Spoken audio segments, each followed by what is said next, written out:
উত্তরাখণ্ডের সুন্দর পাহাড়ি শহর নৈনিতাল যেন প্রকৃতির নিজে হাতে আঁকা একটা ছবি।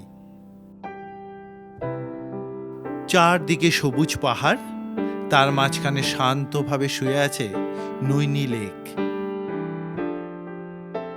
দেখলে মনে হয় যেন আকাশটা নেবে এসে জলের সঙ্গে মিশে গেছে। সকালে হালকা কুয়াশা আর ঠান্ডা হাওয়া পুরো জায়গাটাকে আরো স্বপ্নের করে তোলে। নৈনিতালে আছে অদ্ভুত এক শান্তি। শহরের কোলাহল থেকে দূরে এখানে এলে মনটা নিজের থেকেই হালকা হয়ে যায়। কখনো সূর্যের আলো পাহাড়ের গায়ে পড়ে সোনালি রং ছড়ায়, আবার বিকালের দিকে মেঘ এসে সব ঢেকে দেয়। এই বদলে যাওয়া দৃশ্যই নৈনিতালের আসল সৌন্দর্য। এখানকার স্নো ভিউ পয়েন্ট থেকে দূরের তুষারে ঢাকা পাহাড়গুলো দেখলে মনে হয় সাদা রং দিয়ে আঁকা কোনো বিশাল ছবির সামনে দাঁড়িয়ে আছে। আর টিফিন টপ বা চায়না টপে উঠলে পুরো শহরটাকে একসঙ্গে চোখে পড়ে। সবুজ, নীল আর সাদা রঙের এক অসাধারণ মেলবন্ধন। এখানকার নৈনী দেবীর মন্দিরে গেলে প্রকৃতির সঙ্গে এক ধরনের শান্তি অনুভূতি পাওয়া যায়। তাই জন্যই তো প্রকৃতির আসল সৌন্দর্যকে উপভোগ করতে বেরিয়ে পড়েছিলাম উত্তরাখণ্ডের কুমায়ুন অঞ্চল ঘুরে দেখব বলে। আজকের গল্প শুরু করি হাওড়া স্টেশন থেকে। আমি হাওড়া স্টেশন থেকে রাত 9:40 বাগ এক্সপ্রেস ধরেছিলাম।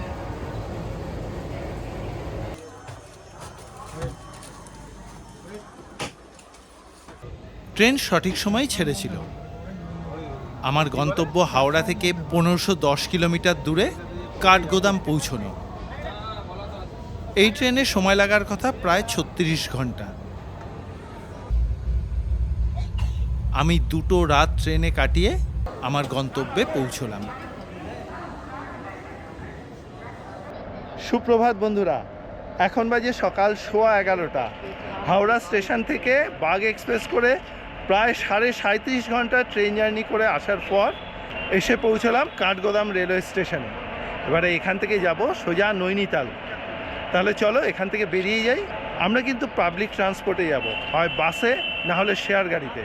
গাড়ি রিজার্ভ করে তো সবাই যায়। তোমাদেরকে দেখাবো খুব অল্প খরচে কিভাবে পুরো কুমায়ুন ঘোরা যায়। চলো বেরোনো যাক। প্ল্যাটফর্ম থেকে বেরোলেই প্রচুর গাড়ি পাওয়া যাবে। এখান থেকে নৈনিতাল যাওয়ার জন্য ভাড়াটা বেশ মজার। নৈনিতালের গাড়ি হলে কম পয়সা, আবার কাঠগোদামের গাড়ি হলে বেশি ভাড়া। কাঠগোদামের গাড়ি নৈনিতালে গেলে ছোট গাড়ির ভাড়া পড়ে 1440 টাকা, আর বড় গাড়ির ভাড়া পড়ে 2200 টাকা। আর যদি নৈনিতালের থেকে ফেরার গাড়ি পাওয়া যায় তাহলে ছোট গাড়ির ভাড়া 700 টাকা আর বড় গাড়ির ভাড়া 1200 টাকা। এখান থেকে বাইক, স্কুটি ভাড়া নিয়েও ঘোরা যায়। স্কুটি বেশ কয়েকদিনের জন্য ভাড়া নিলে 400 টাকা করে পড়ে প্রতিদিনের। আর তেল খরচ যার যার নিজের। কাঠগোদাম থেকে বাসও পাওয়া যায় নৈনিতাল যাওয়ার জন্য। সেক্ষেত্রে মাথাপিছু ভাড়া পড়ে 60 টাকা করে। আমি হাঁটতে হাঁটতে মেন রাস্তার দিকে চলে এলাম। এখানে এসে শেয়ারে মাথাপিছু 175 টাকায় একটা গাড়ি পেলাম নৈনিতাল যাওয়ার জন্য।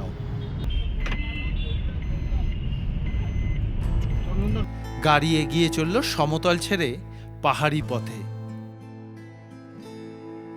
কাঠগোদাম থেকে নৈনিতালের দূরত্ব প্রায় 38 কিলোমিটার। এই ছোট গাড়িতে সময় লাগবে 1 ঘন্টা মতো। আমিও এগোতে থাকলাম প্রাকৃতিক সৌন্দর্য দেখতে দেখতে।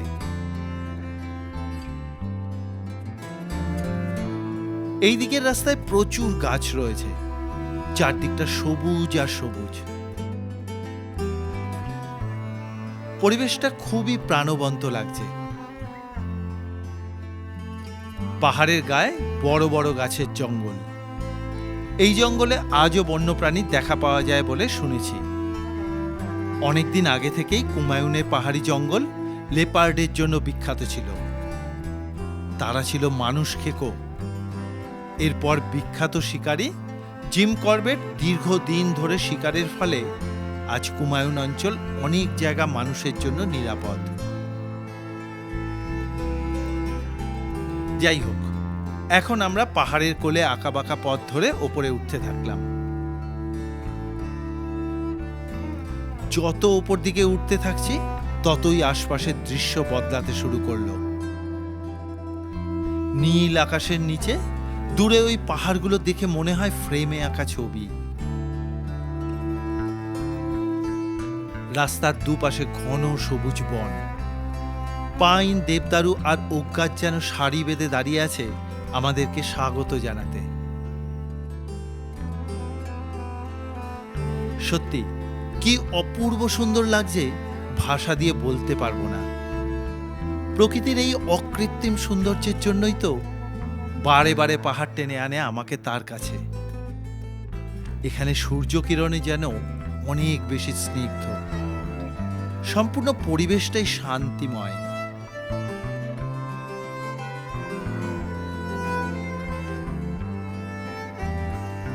যেতে যেতে ভাবছিলাম, এত সুন্দর নীল আকাশ আর এই রকম সবুজ প্রকৃতি অনেক দিন পর পেলাম। কি তোমরা মনে করতে পারবে এই রকম নীল আকাশ শেষ কবে দেখেছিলে? তাহলে আমাকে কমেন্ট করে কিন্তু বলো।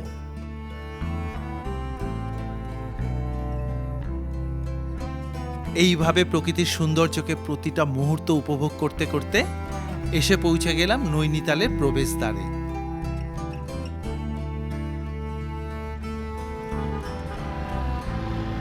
গাড়ি আরো কিছুটা এগিয়ে আমাদের পৌঁছে দিল নৈনিতাল লেকের কাছে জিপ স্ট্যান্ডে। মিনিট 40 মতন গাড়িতে আসার পরে পৌঁছে গেলাম নৈনিতালের নৈনি লেকের কাছে। চলো এবারে কিন্তু একটা হোটেলের ব্যবস্থা করতে হবে, দেখা যাক কিরকম দামে পাওয়া যায়। এবারে ম্যান রোড ধরে হাঁটতে হাঁটতে এগোতে থাকলাম হোটেলের জন্য। এখানে বিভিন্ন বাজেটের হোটেল আছে, তবে সাধারণত হোটেলগুলোর প্রতিদিনের ভাড়া শুরুই হয় ডবল বেড 1800 থেকে 2000 টাকা। আমি ম্যাল রোডে থাকবো বলেই ঠিক করেছি। অনেক খোঁজাখুঁজির পর 1200 টাকায় একটা ঘর নিলাম। ঘরটা ঠিক এই রকম, অ্যাটাচ বাথরুম, পরিষ্কার পরিচ্ছন্ন, গিজারের ব্যবস্থাও আছে। এখন বেলা 3টে বাজে, রুম নিয়ে নিয়েছি। এবারে প্রচণ্ড খিদে পেয়েছে বলে নেমে এলাম। এখনও ফ্রেশ হয়নি, স্নানও করিনি। আগে খেয়ে নেব, তারপরে গিয়ে স্নান করব। ম্যাল রোড ধরে এগোলাম ভালো হোটেলের সন্ধানে। কিছু দূর এগোনোর পর চৌধুরী রেস্টুরেন্টের নাম দেখে ঢুকে পড়লাম। জানলাম বাঙালি খাবার দাবার পাওয়া যাবে। রেস্টুরেন্টের জায়গাটা বেশ সুন্দর। আমি আমাদের দুজনের জন্য খাবার অর্ডার দিলাম। কিছুক্ষণের মধ্যেই খাবার চলে এলো। খাবারের মেনু ছিল ভাত, ডাল, আলু ফুলকপির তরকারি, স্যালাড এবং 2টো করে ডিমের কারি। দুজনের জন্য খাবারের দাম পড়েছিল 444 টাকা। এই যে খেলাম, এটা হচ্ছে চৌধুরী রেস্টুরেন্ট। বাঙালি খাবার পাওয়া যায়, বেশ ভালো, খারাপ না। নৈনিতালের মতন জায়গায় এসে বাঙালি খাবার পাওয়াটাই হচ্ছে সবথেকে বড় কথা। টেস্টটা তো আর বাঙালিদের হাতের রান্নার মতন হবে না, কিছুটা তো ডিফারেন্স থাকবেই, তবে আমার ভালো লাগলো। এবারে হোটেলে যাই, হোটেলে গিয়ে ফ্রেশ হয়ে তারপরে আবার সন্ধেবেলা বেরোবো। হোটেলের রুমে চলে এলাম বিশ্রামের জন্য। এখন বাজে সন্ধ্যে 6:30। রুমে কিছুক্ষণ রেস্ট নিয়ে আবার বেরিয়ে পড়লাম নৈনিতাল ঘুরবো বলে। সন্ধ্যেবেলাটা কীরকম লাগে সেটা তো দেখতে হবে। তাহলে চলো সামনের দিকে যাই। ম্যাল রোড ধরে হাঁটতে থাকলাম। সন্ধেবেলা ম্যাল রোড আলোয় সেজে উঠেছে, তবে এখন এখানে কিন্তু ট্যুরিস্ট অনেকটাই কম। সন্ধেবেলা চা পানটা ম্যাল রোডেই সারলাম। হাঁটতে হাঁটতে চললাম ভুটিয়া মার্কেটে। আমাদের হোটেল থেকে ভুটিয়া মার্কেট হেঁটে মিনিট 7 মতন লেগেছে। এখানে খুব কম দামে শীতের পোশাক কিনতে পাওয়া যায়। আমি ঘুরে ঘুরে দেখতে থাকলাম। এরপরে রাতে খাওয়ার জন্য চলে এলাম ম্যাল রোডের দিল্লি দরবার ফ্যামিলি রেস্টুরেন্টে। বেশ সাজানো গোছানো। প্রচন্ড ঠান্ডা লাগছে, প্রচন্ড। এই জন্য এখন একটা ইনার কিনলাম এখান থেকে। আমরা অর্ডার দিয়েছিলাম কড়াই চিকেন আর তন্দুরি রুটি। গরম গরম আমাদেরকে পরিবেশন করা হলো। খাবার ডিস্ট্রিবিউশনের দায়িত্বে ছিল অভিক। ও, তোমাদের সঙ্গে তো পরিচয় করানো হয়নি। ও হলো আমার বন্ধু অভিক। ঘোড়ার নেশায় বেরিয়ে পড়েছে।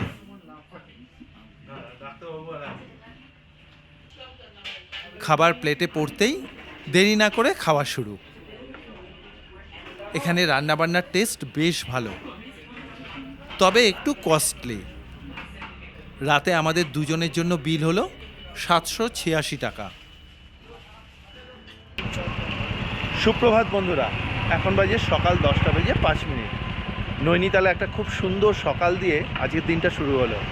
আজকের ওয়েদারটা এত সুন্দর, আমি যখন এসেছিলাম তখনও পর্যন্ত ভাবতে পারিনি যে এত সুন্দর ওয়েদার পাবো।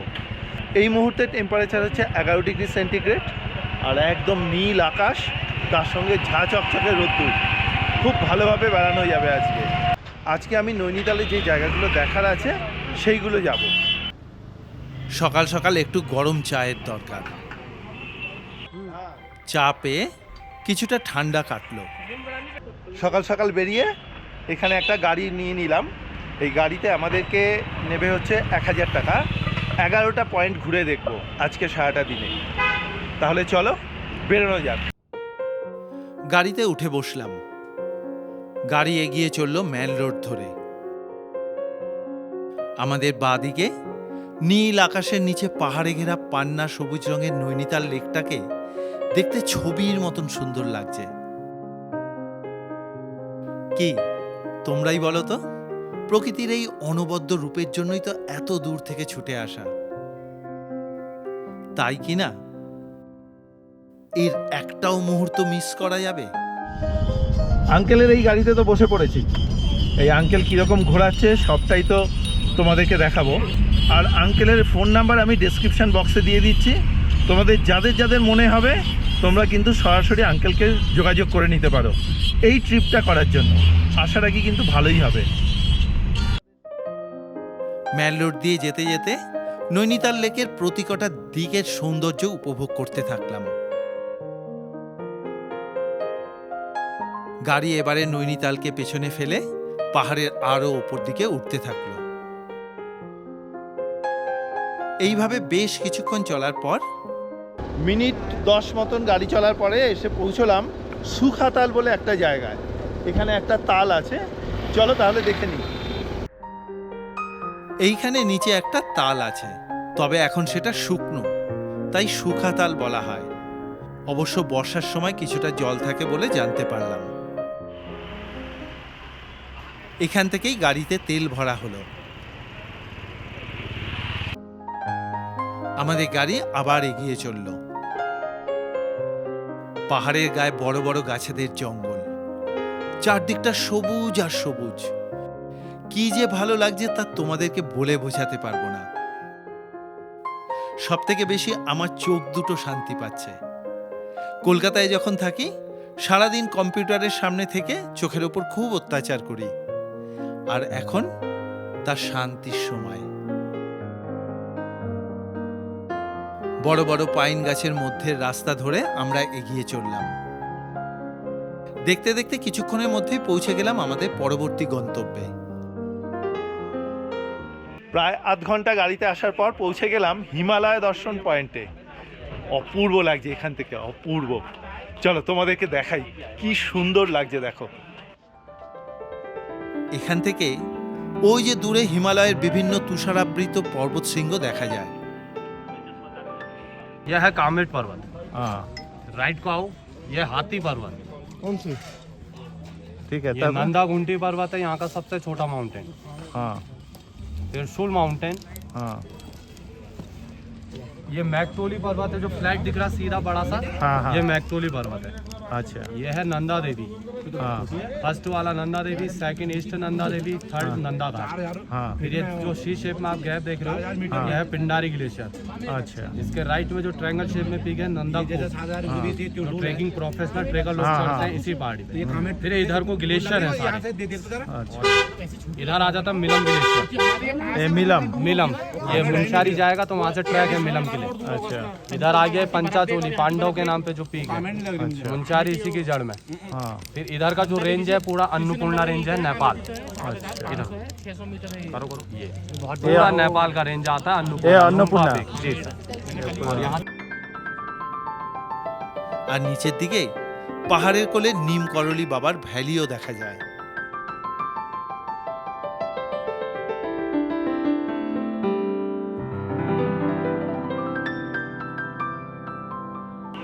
কি বলো, তোমরাই বলো, এটাই তো স্বর্গ দর্শন। অপূর্ব লাগছে আমার, অপূর্ব।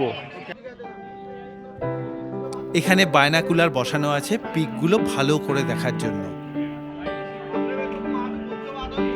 100 টাকার বিনিময়ে টুরিস্টরা এখান থেকে দেখেও নিচ্ছেন। এখানে দোকান আছে দেখে এগোলাম কিছু খেতে। ব্রেড বাটার খেয়ে নিলাম। ব্রেড বাটার দুটোর দাম হচ্ছে 30 টাকা। না, ভালো বানিয়েছে। এখানে কিছুটা সময় কাটিয়ে গাড়িতে উঠে পড়লাম। हिमालय दर्शन हमारे 11 पॉइंटों में फर्स्ट और लास्ट पॉइंट होता है पहाड़ी की तरफ। अब इसके बाद मैं अपनी तरफ से आप लोगों को थोड़ा 0 पॉइंट घुमाने ले जा रहा हूँ। পাহাড়ি মানুষরা যে এত ভালো হয় এই আঙ্কেলকে দেখে কিন্তু বুঝতে পারছি। আর আমি তো এমনিতেই প্রচুর পাহাড়ে ঘুরি, আমি জানি, কিন্তু খুব ভালো একজন পার্সনকে পেয়েছি আজকে আমাদের সঙ্গে। চলো তাহলে দেখা যাক আরেকটা নতুন জায়গা। 0 पॉइंट फोटो लीजिए। হ্যাঁ হ্যাঁ, এই হচ্ছে 0 পয়েন্ট। यहाँ जब बर्फ गिरती है तो वो पिघल नहीं पाती, धूप बहुत कम धरती पर पड़ती है, तो बर्फ जाड़ों में जब 1 महीने तक पड़ी रहेगी।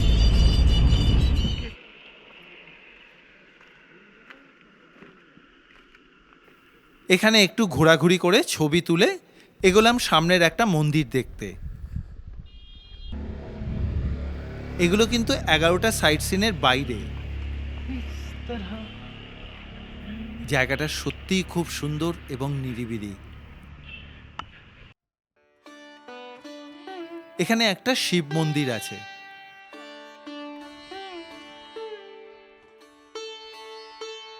চারদিকের গাছপালায় ঘেরা অকল্পনীয় পরিবেশ এখানটাতে। এখানে মন নিজের থেকেই শান্ত হয়ে যায়। এখানে কিছু টুরিস্ট এসছেন দেখতে। আমিও কিছুটা সময় কাটিয়ে বেরিয়ে পড়লাম। চলিয়ে গাড়িতে এসে বসে পড়লাম। वेलकम। গাড়ি এগিয়ে চলল পাহাড়ি পথ ধরে। আমরা হিমালয় দর্শন ভিউ পয়েন্টের পাশ দিয়ে এগিয়ে চললাম।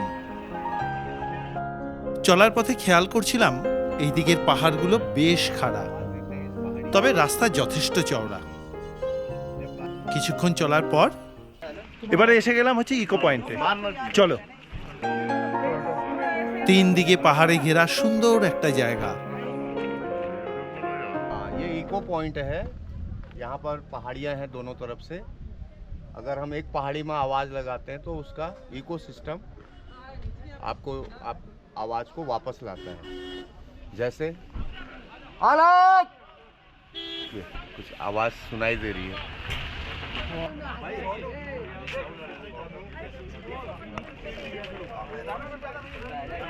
এই ইকো পয়েন্টে এত মানুষের ভিড়, শব্দ কি করে প্রতিফলিত হবে কিছুই বুঝতে পারলাম না। চলো এরপরে আসছি। আবার গাড়িতে উঠে চলা শুরু। পরে আমরা যাচ্ছি mango save view point of Nainital, এটা দেখতে। চলো তাহলে। আমরা পাহাড়ি পথে একটার পর একটা বাঁক পেরিয়ে এগোতে থাকলাম। বলেছিলাম না আজকের ওয়েদারটা খুব সুন্দর, সত্যিই তাই। এই রকম ওয়েদার পাহাড়ে পাওয়াটা ভাগ্যের ব্যাপার। কিছুক্ষণের মধ্যেই পৌঁছে গেলাম ভিউ পয়েন্টে।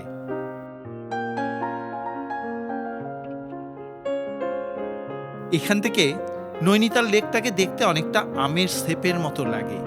আর দূরে ওই পাহাড়ের গায়ে শেরউড কলেজ রয়েছে, আর তার পাশেই রয়েছে সেন্ট মেরিজ কনভেন্ট কলেজ। এখানে শুটিং করা যায় দেখলাম। আর রয়েছে বায়নাকুলার বসানো দূরের জায়গাটাকে ভালো করে দেখার জন্য। এখানে কিছুক্ষণ সময় কাটিয়ে চললাম পরবর্তী গন্তব্যে। বড় বড় পাইন গাছের মধ্যে রাস্তা ধরে এগোতে থাকলাম। পুরো নৈনিতাল অঞ্চল জুড়ে প্রচুর গাছপালা। শুনেছি উত্তরাখণ্ডের পুরো কুমায়ুন অঞ্চলে এই রকমই সবুজের সমারোহ দেখতে পারবো। সত্যি কি অপূর্ব লাগছে। আমাদের পরবর্তী গন্তব্য এসি পয়েন্ট। জানি না এই ঠান্ডার মধ্যে আবার এসি পয়েন্ট কিরকম হবে। এই এখন এসে পৌঁছে গেলাম এসি পয়েন্টে। এখানটা দিয়ে খুব ঠান্ডা হাওয়া বেরোয়, দেখি একটু অনুভব করে আসি। এখানে পাহাড়ের গায়ে ধাক্কা খেয়ে ঠান্ডা হাওয়া সরু জায়গা দিয়ে বইতে থাকে বলে এই জায়গাটাকে এসি পয়েন্ট বলে। এখানে একটা বসার জায়গা আছে ঠান্ডা হাওয়া অনুভব করার জন্য। এখানে কিছুক্ষণ ঘুরে নিলাম। জায়গাটা বেশ সুন্দর করে সাজানো হয়েছে।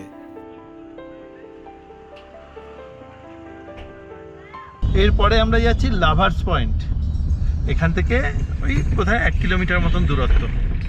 চলো। লাভার্স পয়েন্টে এসে দেখলাম এখানে দেখার মতন কিচ্ছু নেই, তাই জন্য গাড়ির থেকে আর নামলাম না। এরপরে আমরা যাচ্ছি খুরপাতাল লেক ভিউ পয়েন্ট দেখতে। চলো তাহলে। আঙ্কেলের থেকে জানলাম এই জায়গাটা নাকি খুব সুন্দর দেখতে, তাই নতুন উদ্যমে গাড়ির সিটে বসলাম। এই এসে পৌঁছে গেলাম সুইসাইড পয়েন্টের কাছে। চলো তাহলে দেখা যাক। এখান থেকে খুরপাতাল নাকি খুব সুন্দর দেখা যায়, পুরো অশ্ব খুরের মতন দেখা যায়। পৌঁছেই বুঝতে পারলাম এই জায়গাটা অনেক মানুষজন বেড়াতে আসে। এগিয়ে চললাম ভিউ পয়েন্টের দিকে। বড় বড় পাইন গাছে ঘেরা জায়গাটা সত্যিই সুন্দর। আমার তো মনে হয় সবারই এই জায়গাটা ভালো লাগবে। আর একটু এগিয়ে যেতেই ওই যে দূরে খুরপাতাল লেক দেখতে পাচ্ছি। প্রথম দেখাতেই একটাই কথা মনে হলো, অপূর্ব। আমি আরেকটু নিচের দিকে এগোলাম আর একটু ভালো করে দেখব বলে। এখানে প্রচুর হাওয়া। এখানে এসে বুঝতে পারছি এটাকে কেন সুইসাইড পয়েন্ট বলে। পুরো 90 ডিগ্রি খাড়া খাদ নিচের দিকে নেমে গেছে। প্রকৃতি যেখানে যতটা ভয়ঙ্কর, সেই জায়গাতে সে ততটাই সুন্দর। এটাই তো প্রকৃতির নিয়ম। এই হচ্ছে খাড়া ঢাল। আমি এখানে অনেকটা সময় কাটালাম।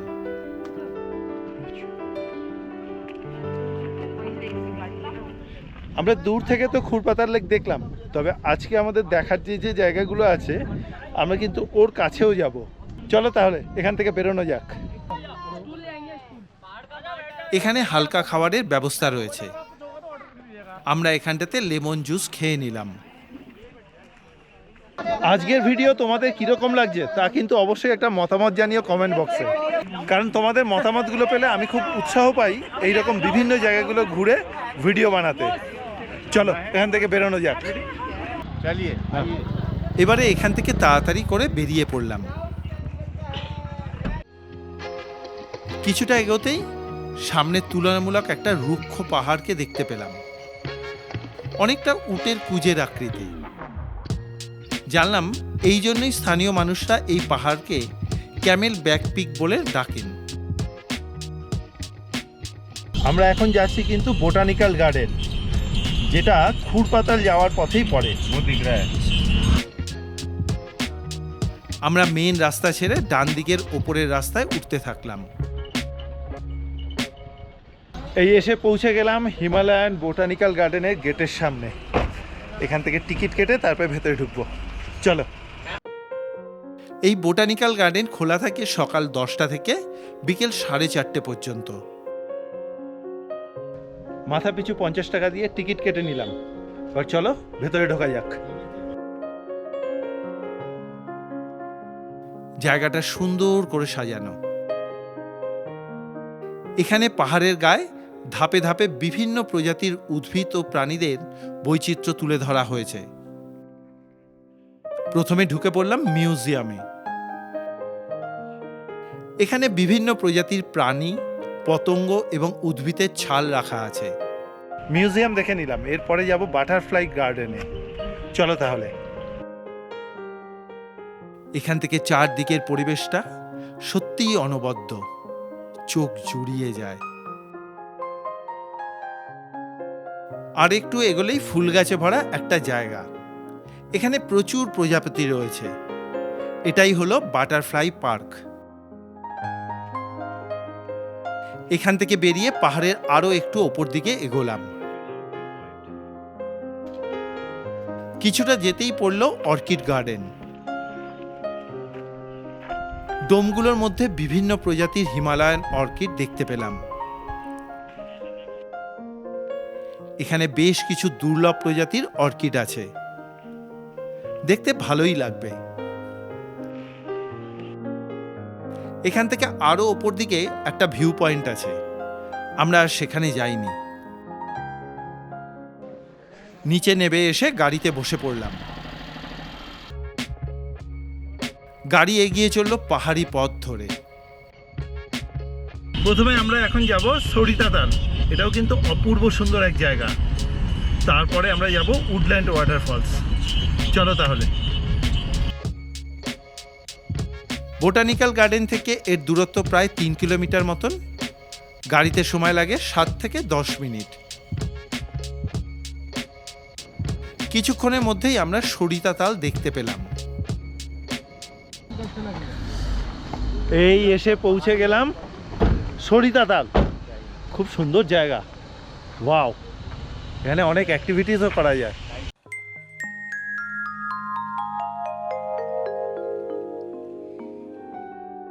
অপূর্ব সুন্দর এই লেকটার প্রকৃত নাম সরিয়াতাল। স্থানীয় মানুষরা একে সরিতাতাল বলে থাকেন। প্রাকৃতিকভাবে তৈরি হওয়া স্বচ্ছ জলের লেকের মধ্যে ওই দূরের পাহাড়ের প্রতিচ্ছবিটা দেখার মতো।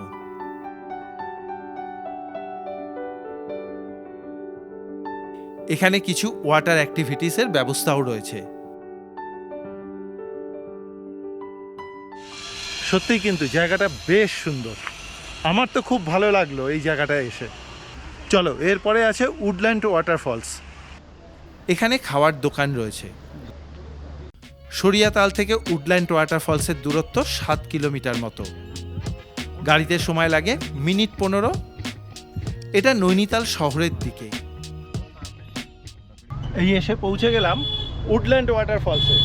এই আমার পেছন দিকে যে রাস্তাটা দেখা যাচ্ছে, এই রাস্তা ধরে যেতে হবে। তবে যাওয়ার আগে প্রথমবার কিছু খেতে হবে। এখন প্রায় বেলা 2টো বাজে, কিছু খাওয়া হয়নি। আগে চলো খেয়ে নিই কিছু, দেখা যাক এখানে কি পাওয়া যায়।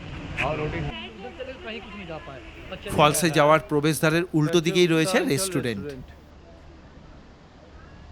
ঢুকে পড়লাম রেস্টুরেন্টে। রেস্টুরেন্টে ঢুকে মিক্সড ডাল আর তন্দুরি রুটির অর্ডার দিলাম। মিক্সড ডালের দাম পড়ল 240 টাকা আর প্রতিটা রুটি 15 টাকা করে। খাওয়া দাওয়া সেরে নিলাম। ডাল আর রুটি খেলাম। রিভিউ মোটেই ভালো দিতে পারছি না, টেস্ট কোনো রকম। আর রুটিগুলো ছিল হচ্ছে পাঁপড় ভাজার মতো। তোমরা আসলে তোমরা চেষ্টা করবে এই পুরো জায়গা ঘুরে দুপুরবেলা বা দুপুরের পরে হলেও নৈনিতালে গিয়ে খেতে। এখানকার খাবার দাবার মোটেই ভালো না। এখানে একটা মাত্রই রেস্টুরেন্ট আছে বলে খুব মনোপলি ব্যবসা চলছে। এমনকি এখানে সাধারণ কোনো জলও পাবে না, তোমাকে বোতলের জলই নিতে হবে, ওয়াশরুমটা পর্যন্ত নেই। চললাম ওয়াটারফলস দেখতে। মাথা পিছু 50 টাকা করে টিকিট কেটে নিলাম, এবারে ঢুকবো। চলো তাহলে। দেখলাম কুমায়ুনের বেশিরভাগ জায়গাতেই টিকিট লাগে। যাই হোক, টিকিট দেখিয়ে ভেতরে ঢুকে পড়লাম। বড় বড় গাছেদের মধ্যে বাঁধানো রাস্তা ধরে একটু এগোতেই একটা জলের ধারা দেখতে পেলাম। জঙ্গলের মধ্যে দিয়ে পাহাড়ের ওপর থেকে জলের ধারা নেমে আসছে। জায়গাটা বেশ সুন্দর।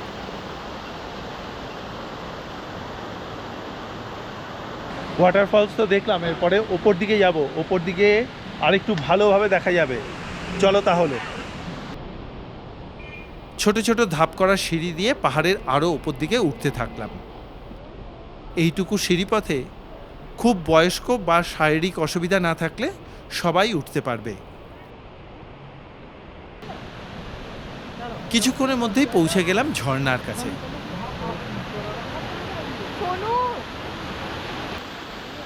ছোট্ট ঝর্ণা, কিন্তু জলের ধারা বেশি থাকায় দেখতে বেশ সুন্দর লাগছে। এখান থেকেই জল ধাপে ধাপে নিচের দিকে বয়ে চলেছে। টুরিস্টদের ছবি তোলার জন্য একদম আদর্শ জায়গা।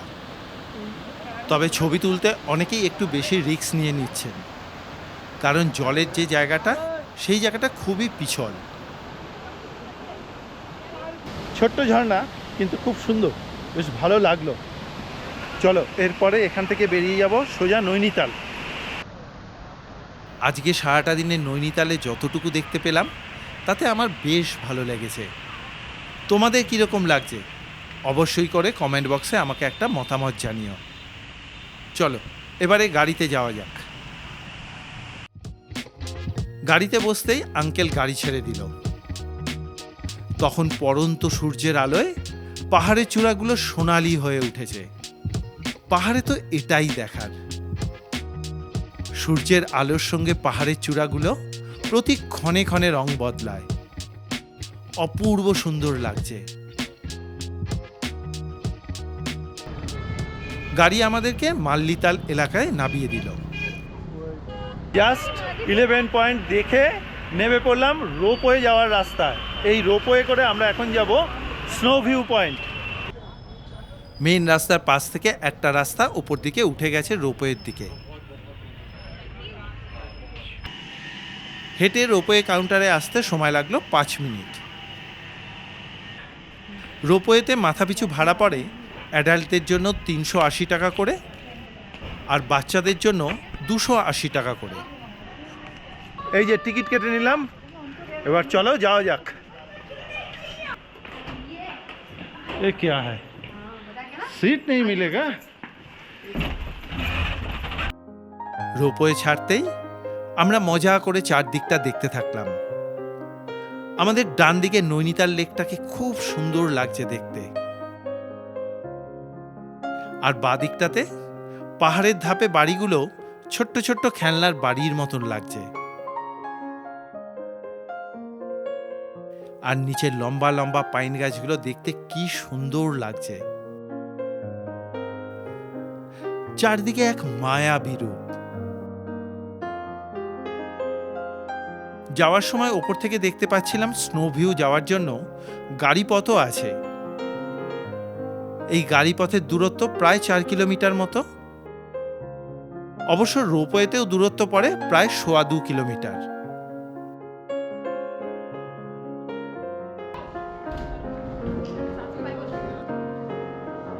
রোপওয়ে থেকে নেবেই জায়গাটা আমার খুব সুন্দর লাগলো। পাশেই রয়েছে হোটেল স্নোভিউ হেরিটেজ বিল্ডিং। এটা ব্রিটিশ আমলে ব্রিটিশ গভর্নরের হাউস ছিল, এখন কেএমভিএন এর গেস্ট হাউস। এখানে তোমরাও থাকতে পারো, কিন্তু অনলাইনে বুকিং করতে হবে। আমরা এগোলাম পাহাড়ের একদম ওপর দিকে যাব বলে। যাওয়ার পথে দেখলাম এখানে বেশ কিছু অ্যাডভেঞ্চার অ্যাক্টিভিটিসের ব্যবস্থা রয়েছে। অনেকেই সেই অ্যাক্টিভিটিসগুলোতে অংশ নিচ্ছেন। ব্যাপারগুলো বেশ মজাদার।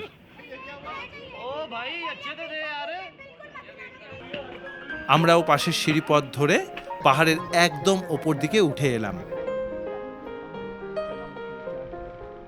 গাছপালায় ঘেরা একটা বেড়ানোর জায়গা।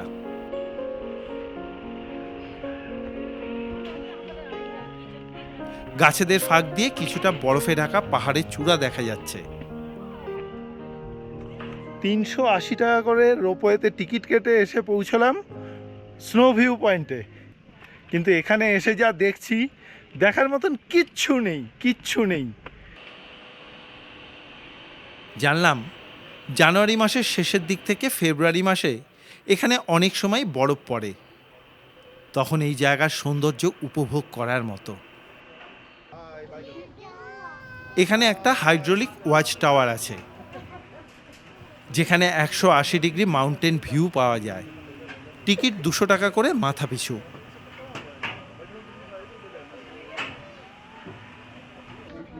এখানে কিছুক্ষণ ঘুরে চলে এলাম ভিউ পয়েন্টে। তখন পশ্চিম আকাশ রাঙিয়ে দিয়ে সূর্য অস্ত যাচ্ছে। এখানে ঘর সাজানো জিনিসের অনেকগুলো দোকান আছে, ইচ্ছে হলে কেনাকাটা করে নিতে পারবে।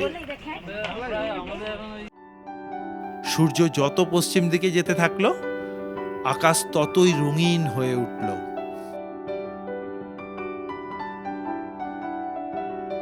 আমি এখান থেকে সুন্দর এক সূর্যাস্ত দেখলাম।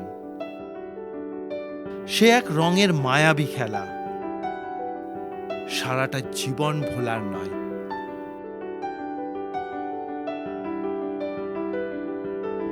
এই সুন্দর সানসেটটা দেখার জন্যই অপেক্ষা করছিলাম এতক্ষণ।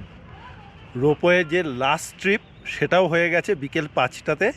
এখন আমাদেরকে 4 কিলোমিটার রাস্তা জঙ্গল পথে হেঁটে নামতে হবে। চলো সেটাও একটুখানি দেখাবো তোমাদের। আজকের ভিডিও কীরকম লাগছে তা কিন্তু অবশ্যই একটা মতামত জানিও কমেন্ট বক্সে। তখন সন্ধ্যের আলো আধারি পথ ধরে নিচের দিকে নামতে থাকলাম। এরাও আমাদের সঙ্গী হলো। আস্তে আস্তে আকাশের আলোগুলো মিলিয়ে যেতে থাকলো, অন্ধকার নামলো। সঙ্গে টর্চ ছিল বলে নামতে কোনো অসুবিধা হয়নি। তবে দিনের বেলা নামলে জায়গাটাকে আরো উপভোগ করা যেত।